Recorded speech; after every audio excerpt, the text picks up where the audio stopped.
The 1548 DCM backpack lock is preset to open at 000. To open the lock for the first time, make sure the dials show 000 in the windows on the bottom of the lock. To set your own combination, choose your new 3-number combination. As an example, we'll choose 246.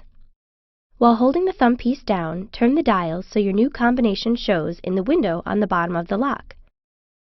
Here, you see our sample combination, 246. Release the thumb piece and ensure the lock opens, then scramble the dials to lock the lock. To reopen the lock, set the dials to your new combination and push in the thumb piece. Don't forget to store your new combination at masterlockvault.com. Master Lock. Tough under fire.